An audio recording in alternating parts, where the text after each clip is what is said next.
ahlus sunnah wal jamaah. Kira-kira sampai sini jelas ya? Jelas ya? Adanya aswaja mesti diperkuat, saudara. Ciri yang kedua, harus cinta sama Nabi, mesti punya akhlak sopan santun dengan Rasulullah. Yang namanya ahlus sunnah nggak boleh kurang ajar dengan Nabi, saudara. Yang namanya ahlus sunnah nggak boleh galil adab, tidak punya sopan santun baik terhadap sejarah nabinya maupun terhadap sunnah-sunnahnya. Yang namanya ahlus sunnah pasti menghormati dan mencintai serta menjunjung tinggi Nabi kita Sayyidina Muhammad sallallahu alaihi wasallam. Dan ciri ahlus sunnah wal jamaah harus cinta keluarga Nabi. Betul? Betul? Saya mau tanya, kalau ada aswaja tapi kemana-mana teriak benci habaib, benci juriah Nabi, saya mau tanya, itu aswaja apa bukan? Aswaja atau bukan? Aswaja atau bukan? Jadi kalau di Aceh ada mimbar-mimbar yang teriak-teriak ngajak benci habaib, saya mau tanya, biarkan atau bubarkan?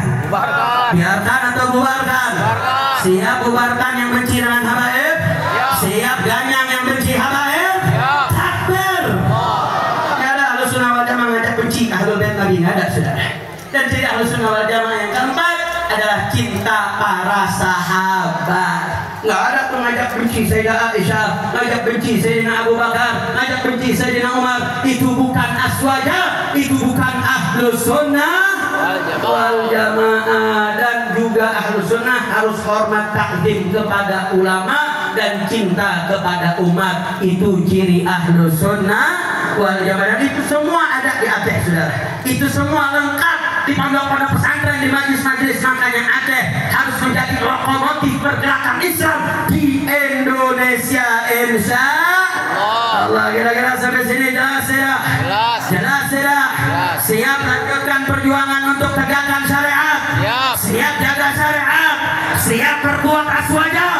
Takbir! Jadi Imam Fudail mengatakan ciri ahsan amalah itu, saudara. Yang kedua, makna ahsan amalah diartikan juga azhadukum anid dunya wa atrakukum lah. Orang yang paling zuhud terhadap dunia dan yang paling meninggalkan dunia, itu ciri-ciri orang yang ahsanukum amalah. Artinya, saudara, lihat, kalau ada siapapun, mau pejabat, mau ulama, mau rakyat, kalau ketakutannya terhadap urusan kekuatan Allah, kecintaannya terhadap dunia menguat, sekaligus lupa terhadap kematian, maka Anda bisa uji variabelnya, dia akan sangat cinta terhadap dunia. Ketika makin kuat cinta kepada dunia, otomatis dia nggak pernah ingat dengan kematian, saudara. Dia udah nggak timbang mana halal, mana haram, mana boleh, mana nggak boleh. Itu ciri-ciri daripada orang yang lupa dengan kematian. Makanya nggak kaget ketika pejabat korupsi. Coba lihat, saudara, pasti udah nggak lihat lagi mana halal, mana haram. Betul? Betul? Saya mau tanya sekarang, pejabat yang korupsi banyak atau tidak? Banyak atau tidak? Pejabat yang khianat ada atau tidak? Ada atau tidak? Aparat yang nggak menjalankan amanat ada atau tidak? Ada atau tidak? Ulama yang cinta dunia ada atau tidak? Ada atau tidak? Anda periksa semua, saudara, itu benang merahnya karena lupa terhadap kematian dan cinta terhadap dunia. Makanya mari pulang dari perayaan hal ini, mari tanamkan, saudara, cinta kita kepada kematian, kecintaan kita kepada Allah Subhanahu wa Ta'ala. Dia akan seiring sejalan, saudara, dengan kecintaan kita kepada Allah dan Rasulnya.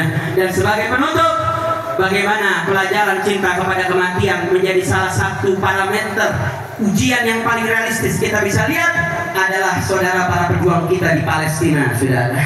Mereka udah nggak lihat lagi nyawa mereka lebih mahal daripada Masjid Al-Aqsa. Mereka nggak lihat lagi darah mereka, harta mereka itu jauh lebih murah daripada untuk mempertaruhkan Masjid Al-Aqsa.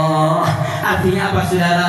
Palestina menjadi pelajaran bagi kita semua untuk betul-betul memahami bagaimana hubbul maut, cinta kepada kematian, cinta kepada Allah, cinta kepada Rasulullah menjadi jalan untuk kita menuju ridho Allah Subhanahu wa Ta'ala. Maka iskariman au syahida, hiduplah dengan keadaan mulia dan matilah dalam keadaan mati syahid di jalan Allah Subhanahu wa Ta'ala. Maka ulama juga mengatakan ahsanu amala adalah aktsaru fahman bima yasr min janabillah paling kuat pemahaman terhadap apa yang datang dari Allah, itu akan membawa kita kepada amal yang terbaik, dan itu gak akan ada kecuali dari majelis taklim, dari ilmu-ilmu dari guru-guru kita. Mudah-mudahan Allah berkahi kita semua, mudah-mudahan Allah tinggikan derajat Sahibul Haul Habib Muhammad bin Hamad Al-Attas, dan dengan keberkahan beliau kita semua bisa mati dalam keadaan husnul khatimah, dan kita bisa menjemput kematian dalam keadaan mati syahid di jalan Allah, dan mengiring kita hidup dalam keadaan mulia. Hakadha minni wal afu minkum. Assalamualaikum warahmatullahi wabarakatuh.